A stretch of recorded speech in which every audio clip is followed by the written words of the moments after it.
ادھر غزہ کا security control اپنے ہاتھ میں رکھنا چاہتے تھے، ہتھیار ڈالنے کا وعدہ نہیں کر سکتے۔ فلسطینی مزاحمتی تنظیم حماس نے واضح کر دیا۔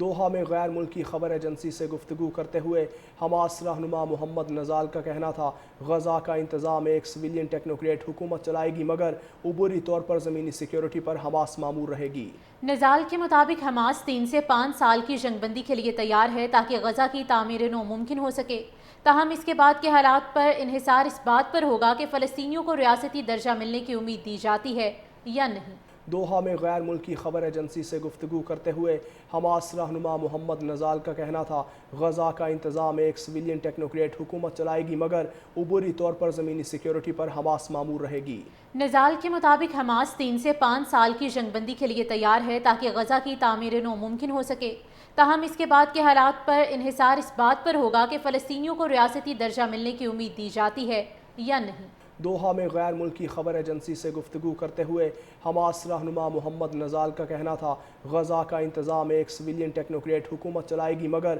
عبوری طور پر زمینی سیکیورٹی پر حماس مامور رہے گی۔ نزال کے مطابق حماس 3 سے 5 سال کی جنگ بندی کے لیے تیار ہے تاکہ غزہ کی تعمیر نو ممکن ہو سکے، تاہم اس کے بعد کے حالات پر انحصار اس بات پر ہوگا کہ فلسطینیوں کو ریاستی درجہ ملنے کی امید دی جاتی ہے یا نہیں۔ دوحہ میں غیر ملکی خبر ایجنسی سے گفتگو کرتے ہوئے حماس رہنما محمد نزال کا کہنا تھا، غزہ کا انتظام ایک سویلین ٹیکنوکریٹ حکومت چلائے گی، مگر عبوری طور پر زمینی سیکیورٹی پر حماس مامور رہے گی۔ نزال کے مطابق حماس 3 سے 5 سال کی جنگ بندی کے لیے تیار ہے تاکہ غزہ کی تعمیر نو ممکن ہو سکے، تاہم اس کے بعد کے حالات پر انحصار اس بات پر ہوگا کہ فلسطینیوں کو ریاستی درجہ ملنے کی امید دی جاتی ہے یا نہیں۔ دوحہ میں غیر ملکی خبر ایجنسی سے گفتگو کرتے ہوئے حماس رہنما محمد نزال کا کہنا تھا، غزہ کا انتظام ایک سویلین ٹیکنوکریٹ حکومت چلائے گی، مگر عبوری طور پر زمینی سیکیورٹی پر حماس مامور رہے گی۔ نزال کے مطابق حماس 3 سے 5 سال کی جنگ بندی کے لیے تیار ہے تاکہ غزہ کی تعمیر نو ممکن ہو سکے،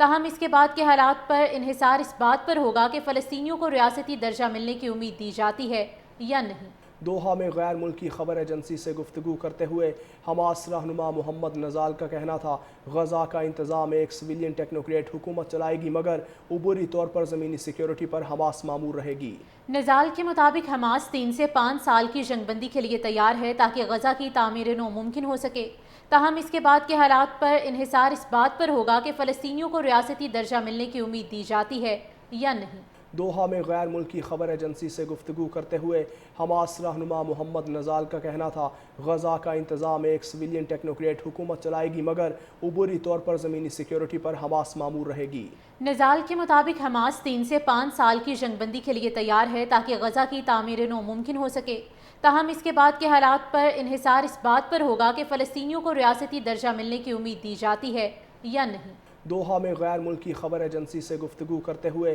حماس رہنما محمد نزال کا کہنا تھا، غزہ کا انتظام ایک سویلین ٹیکنوکریٹ حکومت چلائے گی، مگر عبوری طور پر زمینی سیکیورٹی پر حماس مامور رہے گی۔ نزال کے مطابق حماس 3 سے 5 سال کی جنگ بندی کے لیے تیار ہے تاکہ غزہ کی تعمیر نو ممکن ہو سکے، تاہم اس کے بعد کے حالات پر انحصار اس بات پر ہوگا کہ فلسطینیوں کو ریاستی درجہ ملنے کی امید دی جاتی ہے یا نہیں۔